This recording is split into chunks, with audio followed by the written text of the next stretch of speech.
Hello friends, welcome to online engineering. पिछले videos तक हम लोगों ने सीखा था अबाउट द बर्नौलीज थ्योरम और उसमें ये भी देखा था कि अगर मैं बर्नौलीज थ्योरम को प्रैक्टिकल रियल फ्लो के लिए भी अगर अप्लाई करता हूं तो वहां पर एक हेड लॉस की टर्म आती थी। एंड ऑफ कोर्स अगर मैं फ्लो के बारे में बात कर रहा हूं यहाँ पर, तो फ्लो को मेजर करने के लिए भी कुछ ना कुछ डिवाइस होना चाहिए। ना सिर्फ फ्लो बल्कि फ्लो के अलावा हो सकता है हमें कभी वेलोसिटी मेजर करना हो, तो उसके लिए भी कुछ अलग अलग तरह के डिवाइसेस हम लोग यूज करते हैं। तो अभी यहाँ से हम लोग स्टार्ट करने वाले हैं अबाउट द मेजरिंग डिवाइसेस। कौन कौन से डिवाइस यूज किए जाते हैं, उनकी सुटेबिलिटी क्या है, क्या एडवांटेजेस है, क्या डिसएडवांटेजेस हैं, क्या फॉर्मूलेज यहाँ पर बनते हैं जिनको यूज करके न्यूमेरिकल्स बनाए जा सकते हैं, ये सभी कुछ हम लोग यहाँ पर सीखने वाले हैं।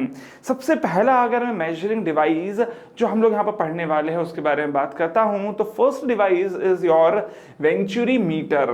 देखिए वेंचुरी मीटर क्या होता है वो बताने के लिए पहले मैं चलिए यहाँ पर सबसे पहले हमारे आज का टॉपिक का नाम लिख देता हूं यहाँ पर। Our today's topic is about venturi meter. सबसे पहली बात ये आ जाती है यहाँ पर मेजर करने के लिए कि भाई अगर ये एक मेजरिंग डिवाइस है तो ये क्या मेजर करता है। याद रखिएगा कि जो वेंचुरी मीटर है it is used to measure, it is used to measure discharge. ये डिस्चार्ज मेजर करने के लिए जनरली हम लोग यूज करते हैं। कहाँ यूज करेंगे डिस्चार्ज मेजर करने के लिए? सर फ्लो तो बहुत अलग अलग जगह होता है, पाइप में भी फ्लो होता है, प्लेट्स के बीच में से भी फ्लो होता है, इवन इसके अलावा ओपन चैनल मतलब नदियों में भी फ्लो होता है, कैनाल्स में भी फ्लो होता है। हम कहाँ का फ्लो मेजर करेंगे तो ये भी याद रखेंगे कि ये डिस्चार्ज मेजर करता है इन अ क्लोज्ड कंड्यूट। अब ये क्लोज्ड कंड्यूट का मतलब क्या होता है? देखिए कंड्यूट मतलब होता है वो पाथ जहां पर फ्लो हो रहा है। तो अगर आपका पाथ जिसमें फ्लो हो रहा है वो क्लोज है, प्रेशर वहां पर प्रेजेंट है extra as compare to the atmospheric pressure, तो उसको हम लोग बोल देते हैं as a closed conduit. Closed conduit ये जो पर्टिकुलर टर्म है इसी को अगर मैं थोड़ा और इलाबरेट करता हूं तो व्हाट इज क्लोज्ड कंड्यूट ये मैं आप लोगों को पहले समझा देता हूं। क्लोज्ड कंड्यूट एक ऐसा is a path of flow, जो कि मैंने आपको बोला भी है कि एक ऐसा पाथ ऑफ फ्लो होता है where pressure is more than atmospheric pressure, is more than atmospheric pressure। ठीक है, अच्छा इसी को हम लोग कई बार बोल देते हैं एज द प्रेशर फ्लो। अब प्रेशर फ्लो कहाँ देखने को मिलेगा? तो यहाँ अगर पाइप के अंदर फ्लो हो रहा है अंडर हाई प्रेशर तो उसको भी हम लोग प्रेशर फ्लो या फिर क्लोज कंड्यूट फ्लो बोल सकते हैं। तो चलिए देखते हैं यहाँ पर अब वेंचुरी मीटर होता कैसा है, दिखता कैसा है, क्योंकि ये तो समझ में आ गया कि इसको यूज किस तरह से करते हैं। अब ये भी सीखना जरूरी है कि ये दिखता कैसा है। तो देखिए सबसे पहले अगर मैं जनरल डायग्राम बनाता हूं, यहाँ पर ये एक पाइप चल रही थी।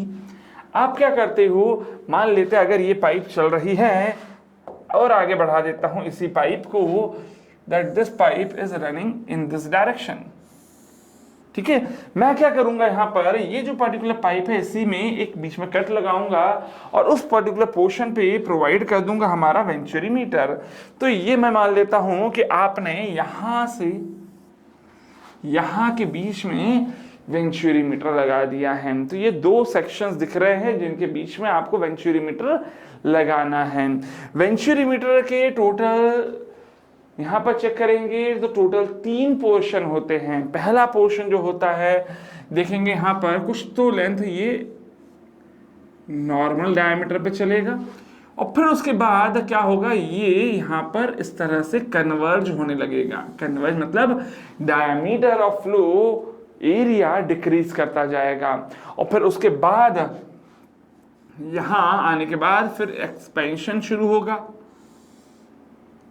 और उसके बाद ये नॉर्मल डायमीटर चलेगा।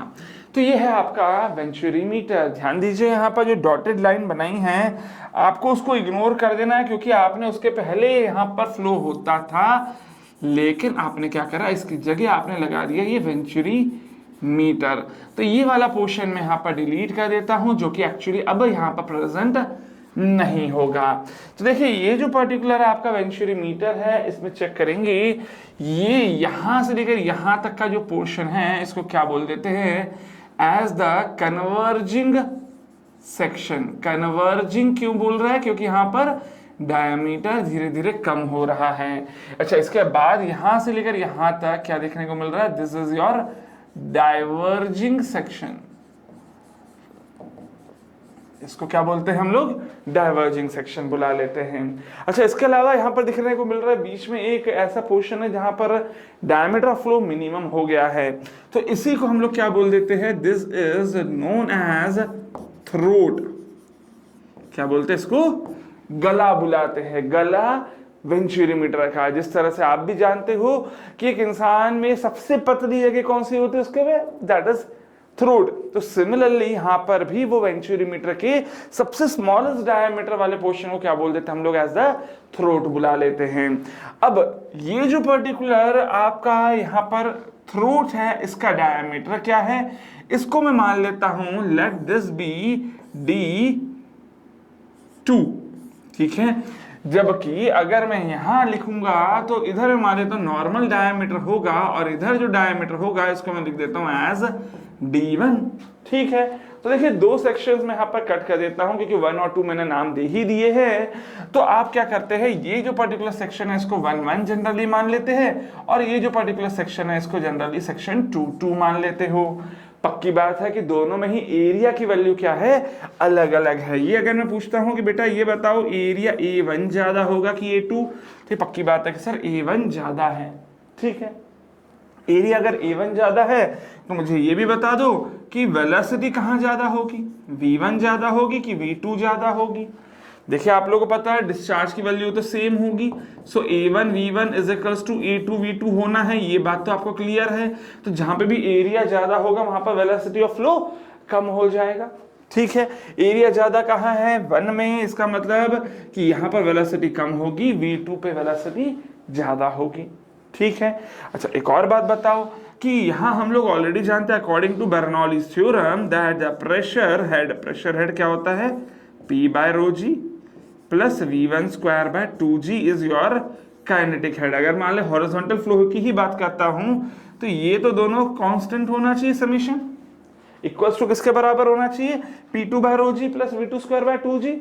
तो अगर कोई भी पर्टिकुलर सेक्शन पे बर्नौलीज थ्योरम ने मेरे को क्या बताया कि कोई भी पर्टिकुलर सेक्शन पे अगर P कम होता है तो V बढ़ जाएगा, मतलब अगर कहीं प्रेशर कम होता है तो वेलोसिटी बढ़ जाएगी, और अगर वेलोसिटी कम होती है तो प्रेशर बढ़ जाएगा, ठीक है। तो यहां पर जरा चेक करेंगे, फर्स्ट से जैसे सेक्शन 2 पे फ्लो होता है क्या होगा एक वेंचुरीमीटर में, कि सेक्शन 1 से सेक्शन 2 की तरफ जाने पर डायामीटर की वैल्यू यहां पर जो हो रही है वो कम हो रही है, मतलब एरिया की वैल्यू कम हो रही है। अगर एरिया की वैल्यू कम हो रही है तो वेलोसिटी की वैल्यू बढ़ेगी। सो अगर मैं इस डायरेक्शन में फ्लो के डायरेक्शन में अगर बात करता हूं तो एरिया कम हो रहा है टिल थ्रोट, और वेलोसिटी की वैल्यू बढ़ रही है, और अगर वेलोसिटी की वैल्यू बढ़ेगी तो प्रेशर की वैल्यू क्या होगी, वहां पर कम होती जाएगी। तो वेलोसिटी की वैल्यू अगर बढ़ेगी तो प्रेशर की वैल्यू कम होती जाएगी, ये बिल्कुल आप लोग ऑलरेडी जानते हो। तो देखिए मुझे यहाँ पर क्या करना था, मुझे यहाँ पर ये प्रेशर में कितना चेंज हुआ है ये कैलकुलेट कर लेंगे अगर, तो मैं यहाँ पर डिस्चार्ज की वैल्यू इजीली कैलकुलेट कर सकता हूँ। किस तरह से करते हैं, तो चलिए उसके लिए स्टार्ट करते हैं। यहाँ पर एक स्टैंडर्ड केस कि अगर मान लीजिए प्रेशर जो डिफरेंस मैंने बोला कि कैलकुलेट करेंगे अगर, तो मैं डिस्चार्ज कैलकुलेट कर सकता हूं। अब सवाल ये आता है कि सर आप प्रेशर किसकी मदद से कैलकुलेट करोगे, क्योंकि आप लोगों ने पढ़ा था एक और यहाँ पर इसके पहले टॉपिक फर्स्ट चैप्टर में ही टॉपिक था about the pressure. Pressure measure करने के लिए यूज होता था बैरोमीटर, या फिर यूज करते थे आप लोग पीजोमीटर, या फिर यूज करते थे आप मैनोमीटर। लेकिन बैरोमीटर तो कैलकुलेट करता था सिर्फ और सिर्फ एटमॉस्फेरिक प्रेशर, अब मेरे पास यहाँ पर बच जाते हैं दो ऑप्शन प्रेशर कैलकुलेट करने के लिए, एक है पीजोमीटर और दूसरा है हमारे पास option that is your manometer. तो चलिए अभी मैं यहाँ पर मान लेता हूं कि अगर आप वेंचुरीमीटर में प्रेशर डिफरेंस कैलकुलेट करने के लिए क्या करते हो, पीजोमीटर यूज करते हो, तो हमारा ये फर्स्ट केस बन जाएगा। चलिए मैं यहां पर केस नंबर 1 लिख देता हूं। केस नंबर 1 क्या बोल रहा है, that we are using venturimeter, we are using venturimeter with किसके साथ, मैनोमीटर के साथ। अच्छा दूसरा, सॉरी मैनोमीटर नहीं, पहले हम लोग क्या यूज करेंगे, पीजोमीटर के साथ मैं मान लेता हूं विद पीजोमीटर। अच्छा उसके बाद क्या यूज करेंगे, मैनोमीटर यूज करके एक और केस हम लोग बनाने की कोशिश करेंगे।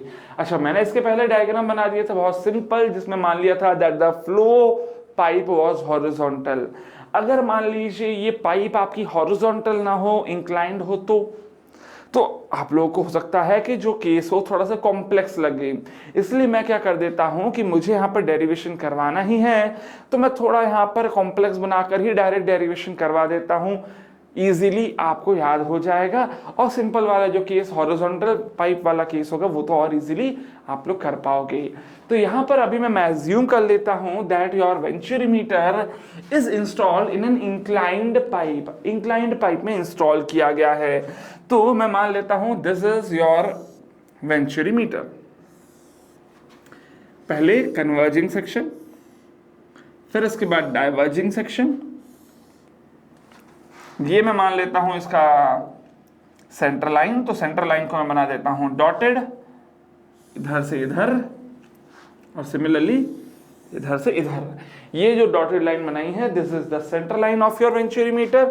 अच्छा चलिए अभी यहां पर ये बताइए, चलिए फटाफट पीजोमीटर कहां कहां लगाएंगे। तो पीजोमीटर आप लोगों को पता है कि पीजोमीटर एक तो आप यहां लगा दोगे थ्रोट पे। पीजोमीटर होता क्या है, सिंपल एक स्टैंड पाइप होती है। सो मैं मान लेता हूं यहां पर पीजोमीटर लगा दिया है। अच्छा इसी के अलावा एक और पीजोमीटर यहां पर लगा देंगे आप, ठीक है। तो मैंने यहां पर टोटल 2 पीजोमीटर बनाकर दिखा दिए हैं आप लोगों को। अब बात करता हूं यहां पर कि चलिए वाटर लेवल्स कहां ज्यादा होगा, तो मुझे ये बता दो। ये सेक्शन में बना देता हूं, इसको मैं मान लेता हूं 1 सेक्शन, इसको मैं मान लेता हूं 2 सेक्शन। तो अभी मेरे को ये बताओ कि फर्स्ट सेक्शन पे प्रेशर ज्यादा होगा कि सेकंड सेक्शन पे। मैंने आप लोगों को पहले ही बता दिया, वेलोसिटी जहां ज्यादा होगी वहां पर प्रेशर क्या हो जाएगा, कम हो जाएगा। तो सेकंड सेक्शन पे वेलोसिटी ज्यादा है तो यहाँ पर प्रेशर कम होगा। प्रेशर अगर कम होगा तो मैं काम करता हूं यहाँ पर कुछ अलग कलर से दिखा देता हूं फ्लूइड का लेवल। मान लेते हैं fluid level is till this point. Similarly इधर फ्लूइड का लेवल ज्यादा होगा क्योंकि यहाँ पर प्रेशर ज्यादा है, ठीक है। और ये जो पर्टिकुलर लेवल्स में डिफरेंस है, इस लेवल के डिफरेंस को मैं मान लेता हूं एज x। इसको मैंने क्या मान लिया है, एज x। अब यहां पर बात करते हैं, सुनेंगे यहां पर सेंट्रल लाइन कहां कहां कट कर रही है इन दोनों ही सेक्शंस पे। तो चलिए देखो यहां पर सेंट्रल लाइन इस पर्टिकुलर सेक्शन पे देखोगे तो ये मैं मान लेता हूं कि ये सेक्शन पे तो ये दिख रही है सेंट्रल लाइन, और इस सेक्शन पे अगर मैं चेक करूंगा तो ये मेरे को मिल जाएगा यहां, ठीक है। और इन दोनों में ही लेवल डिफरेंस अगर मैं चेक करूं तो दिस इज योर, अगर मैं मान लेता हूं यहां पर Z2 है डेटम लेवल और इधर Z1 है, तो ये हो जाएगा equal to Z2 minus Z1, yes और नो, ठीक है। अच्छा इसी के अलावा ये एक और डिफरेंस मिल जाएगा एंड इसको मैं मान लेता हूं एज Y, ठीक है। तो ये क्या है, हमारा y हो गया है। अब बात कर लेते हैं यहां पर कि सर आई होप पूरा डायग्राम तो आप लोगों को क्लियर हो गया होगा। यहाँ पर डायग्राम तो पहली बार समझ में आती है। अब बात कर लेते हैं, मैं यहाँ पर अप्लाई करता हूँ बर्नौलीज थ्योरम। तो देखेंगे यहाँ पर मैं क्या लिख रहा हूँ, applying Bernoulli's equation, Bernoulli's equation about your section 1 and 2।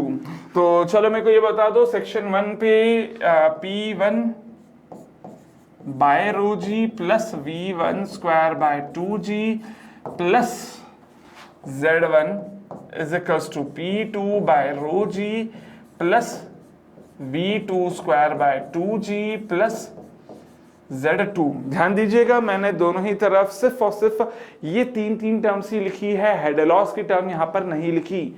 तो अगर हेड लॉस नहीं लिखा है इसका मतलब मैं यहाँ पर ये क्या एज्यूम कर रहा हूं, assuming that ideal flow is taking place. मतलब क्या है आइडियल फ्लो का मतलब कि यहां पर कोई लॉसेस नहीं हो रहे, जबकि एक्चुअली तो लॉसेस जरूर होते हैं। तो लॉसेस को मैं बाद में कंसीडर करता हूं, पहले इस पर्टिकुलर केस को सॉल्व कर लेते हैं। यहां पर देखेंगे अगर मैं लिखता हूं P1 by rho g minus P2 by rho g plus Z1 minus Z2 is equals to किसके बराबर आ जाएगा, तो that will be equals to V2 square by 2G minus V1 square by 2G। ठीक है, अच्छा यहां पर ध्यान दीजिएगा जो लेफ्ट हैंड साइड में लिखी हुई वैल्यू है ये कुछ और नहीं है बल्कि प्रेशर हेड और डेटम हेड का डिफरेंस है। तो ऑफ कोर्स प्रेशर हेड हमने यहाँ पर एक प्रेशर हेड का डिफरेंस कैलकुलेट करा और ये क्या कैलकुलेट करा मैंने, डेटम हेड का डिफरेंस कैलकुलेट करा। ये कुछ और नहीं बल्कि ये क्या है, दिस इज योर पीजोमेट्रिक हेड। इसको क्या बोलते हैं हम लोग, एज अ पीजोमेट्रिक हेड। और मैं मान लेता हूं अभी यहां पर इसकी वैल्यू किसके बराबर है, स्मॉल h के बराबर है। तो मुझे ये स्मॉल h की वैल्यू कितनी होगी ये कैलकुलेट करना होगा, लेकिन उसके पहले एक काम करता हूं, थोड़ी कैलकुलेशन इसी इक्वेशन में थोड़ी और सॉल्व कर लेते हैं। सो h इज इक्वल्स टू किसके बराबर आ जाएगा, यहां पर देखिए क्या लिखा है, V2 square by 2G minus of V1 square by 2G। ठीक है, आगे और सॉल्व कर लेंगे। V2 और V1 हम लोग ये सभी जानते हैं sir that discharge is equals to किसके बराबर होता है, A1 into V1 is equals to होता है A2 इंटू V2। तो अगर मैं इधर पुट करना चाहूं इधर, तो V2 इज इक्वल्स टू क्या आ जाएगा, Q upon A2 and V1 is equals to क्या हो जाएगा, Q अपॉन A1। लेकिन ध्यान दीजिएगा ऐसे केस में कि अब जब आपने एज्यूम करा है कि कोई हेड लॉस नहीं हो रहा, जो डिस्चार्ज आएगा वो कैसा आएगा, वो डिस्चार्ज आएगा theoretical discharge, assuming that there is no head loss. और ऑफ कोर्स कोई हेड लॉस नहीं हो रहा है, ये प्रैक्टिकली पॉसिबल नहीं है। मतलब मैं एक्चुअल रियलिटी की बातें नहीं कर रहा हूं, मैं बात कर रहा हूं अभी थियोरेटिकल इमेजिनरी बातें कि कोई लॉस नहीं हो रहा है। इसीलिए ये जो डिस्चार्ज है इस डिस्चार्ज को क्या मैं लिख दूंगा एज द क्यू थियोरेटिकल। चलिए यहां पर क्यू थियोरेटिकल पुट कर देते हैं, लाइन बना देता हूं सेपरेशन के लिए, h इज इक्वल्स टू ऐसा ही लिख देता हूं, 2G को उस तरफ मैं यहां पर क्रॉस मल्टीप्लाई कर देता हूं। तो V2 की जगह क्या पुट कर दी, देखिए 2G को मैंने मल्टीप्लाई कर दिया है, Q V2 को मैं क्या लिख दूं एज Q अपॉन A2 का whole square minus Q upon A1 का होल स्क्वायर। मैंने बोला आप लोगों को जो डिस्चार्ज होगा वो क्या होगा, थियोरेटिकल डिस्चार्ज होगा। तो इसलिए Q थियोरेटिकल के लिए QTH लिख दिया है मैंने। मुझे यहां पर डिस्चार्ज कैलकुलेट करना है, जैसा कि मैंने आपको बताया कि जो वेंचुरीमीटर आप लोग यूज करते हो किसके लिए यूज करते हो, टू कैलकुलेट द डिस्चार्ज और द फ्लो। तो ऑफ कोर्स Q थियोरेटिकल के लिए जब मैं यहां पर फॉर्मूला लिखूंगा तो Q थियोरेटिकल स्क्वायर यहां पर बच जाएगा और अंदर क्या आ जाएगा as A1 square minus A2 square upon A1 square into A2 square is equals to 2GH। ठीक है, तो यहां से Q थियोरेटिकल का फॉर्मूला मिल जाएगा and that will come up to be, क्या आएगा देखेंगे यहां पर, that will be equals to under root of, ध्यान दीजिएगा बड़ा सा फॉर्मूला बनेगा यहां पर। ये बड़ा सा फॉर्मूला क्या होगा वो देख लेते हैं एक बार। थोड़ा सा यहां पर मैं आप लोगों को दिखा रहा हूं कि ये इधर क्या आ रहा है। तो 2GH तो एज इट इज रहेगा और उस तरफ मल्टीप्लाई हो जाएगा A1 square into A2 square upon नीचे बच जाएगा A1 square minus A2 square. Clear है, तो अच्छा A2 स्क्वायर, तो ये हमारे पास फाइनली फॉर्मूला बन जाता है फॉर योर थियोरेटिकल डिस्चार्ज। ठीक है, लेकिन यहाँ पर ये जो स्मॉल h है, ये स्मॉल h की वैल्यू किसके बराबर होगी, ये अभी हमें कैलकुलेट करना बाकी है। तो चलिए देखते हैं यहाँ पर Q थियोरेटिकल क्या होगा। तो उसके लिए क्या करूं मैं, यहाँ पर क्या करें, मेरे को प्रेशर के लिए इक्वेशन लिखनी पड़ेगी। तो प्रेशर के लिए इक्वेशन लिख लेते हैं। कैसे लिखते हैं, तो ये सब पार्ट को इधर ही रहने देते हैं। मैं ये जो पर्टिकुलर डायग्राम है, इसी डायग्राम के बारे में बात कर रहा हूं। ये बताओ इधर से ऊपर से कितना प्रेशर लग रहा होगा, PATM, और इधर से ऊपर से प्रेशर कितना लग रहा होगा, ये भी PATM होगा। ठीक है ना। तो PATM को अगर मैं 0 ले लूं तो यहां पर चलो मेरे को बताओ, P1 इधर होगा, इधर जो होगा प्रेशर वो P1 होगा, और इधर जो प्रेशर होगा वो होगा P2। ठीक है, तो फटाफट मेरे को बोलो P1 की वैल्यू क्या होगी।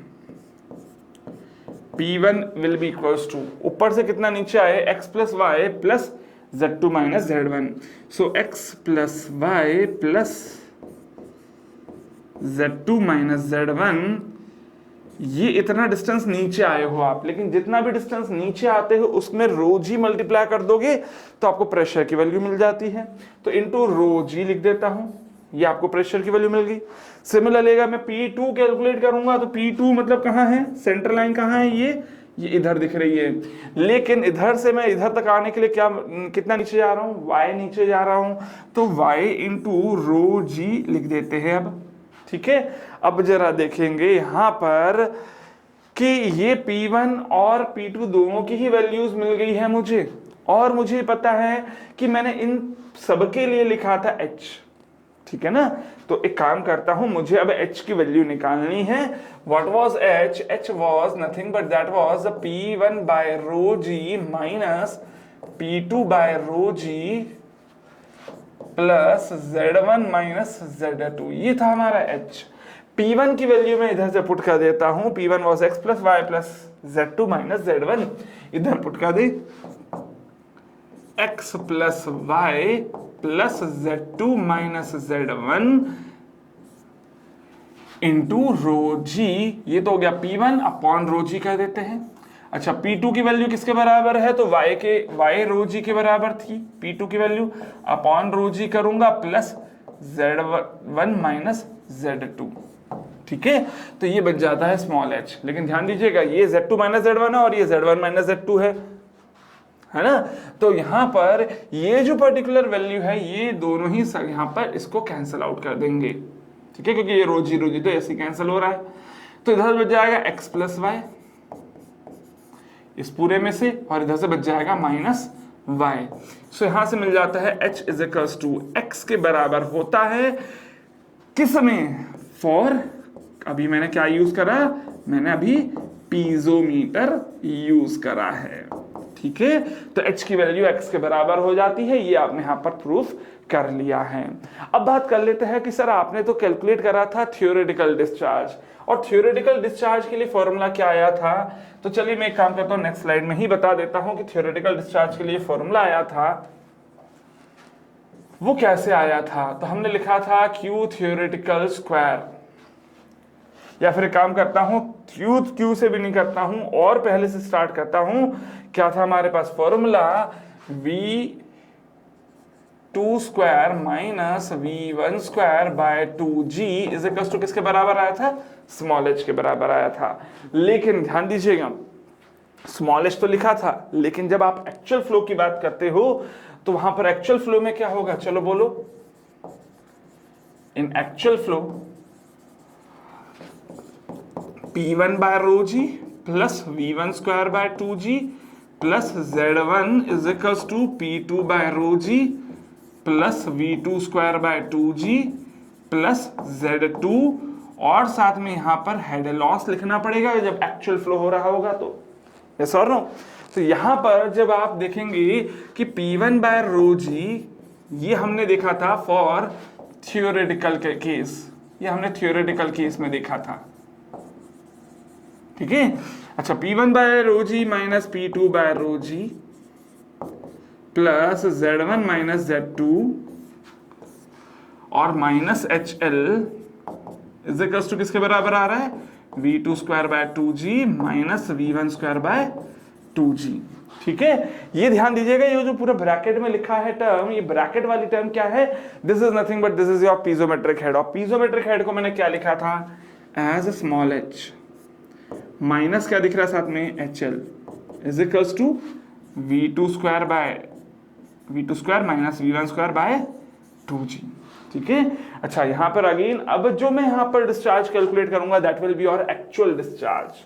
ठीक है, तो लिख देते हैं इधर as 2G into H minus HL is equals to, अब एक्चुअल डिस्चार्ज आ जाएगा, 2G मैंने मल्टीप्लाई कर दिया है, V2 को क्या लिख सकता हूं, Q actual square by A2 square minus Q actual square upon A1 square, yes और नो।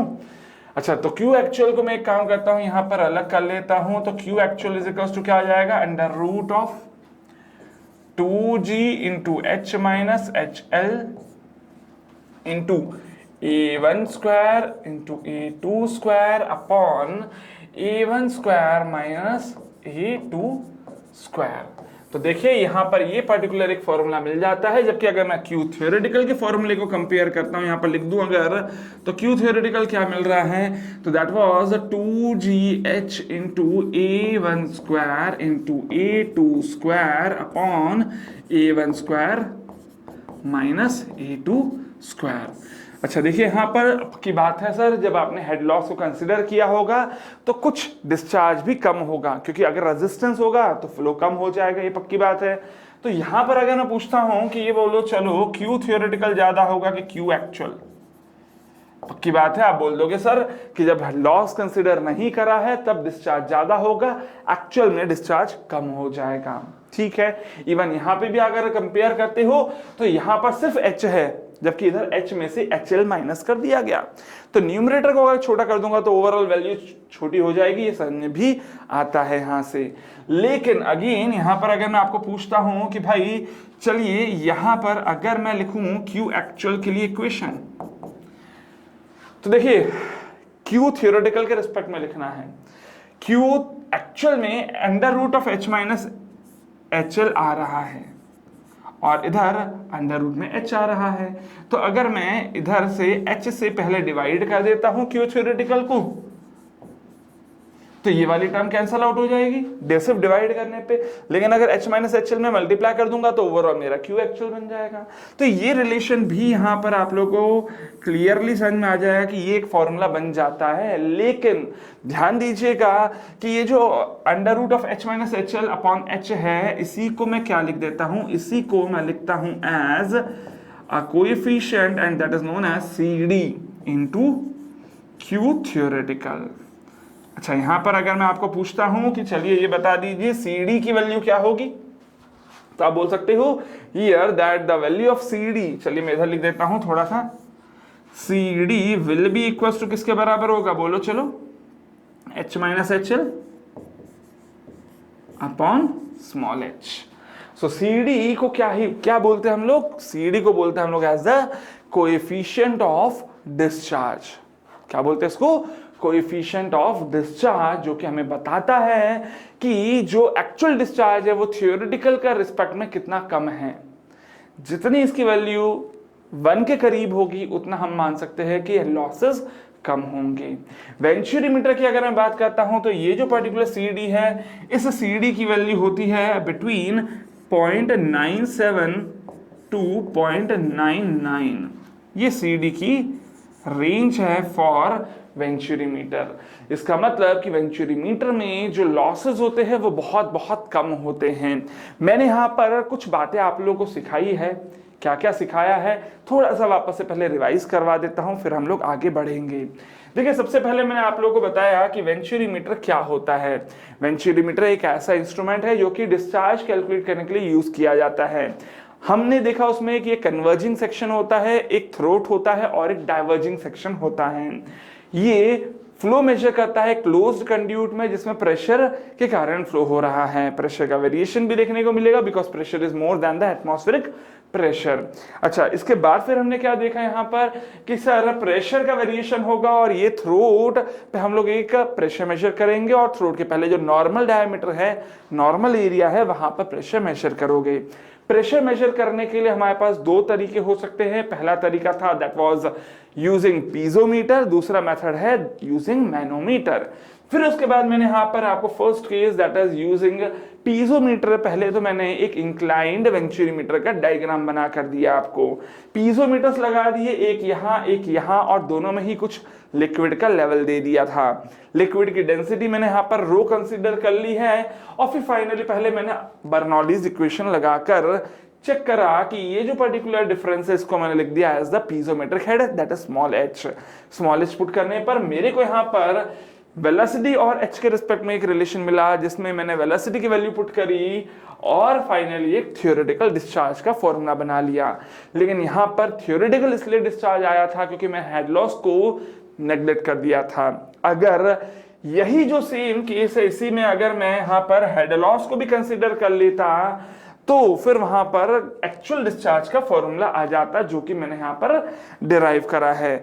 लेकिन इसके पहले एच की वैल्यू क्या होगी, पीजोमेट्रिक हेड की वैल्यू क्या होगी, वो मैंने कैलकुलेट करके बताया आपको कि piezometric head in this particular piezometers will be equals to nothing but that is the difference in between the liquid levels in the two piezometer.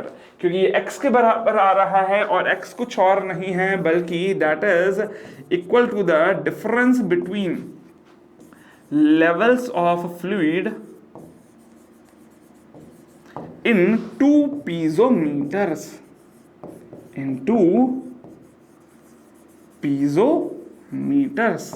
तो ऑफ कोर्स ये बात भी आपको क्लियर हो गई होगी कि अगर पीजोमीटर यूज कर रहे हो तो h की वैल्यू एग्जैक्टली x के बराबर होगी which is the difference between the levels in the different two piezometers applied. So ये था हमारा first case with the venturimeter. अब बात करते हैं यहाँ पर कि मैनोमीटर अगर आपने लगाया होता तो क्या होता और प्लस ये जो पर्टिकुलर वेंचुरीमीटर है इसके डिजाइन स्पेसिफिकेशंस क्या क्या है।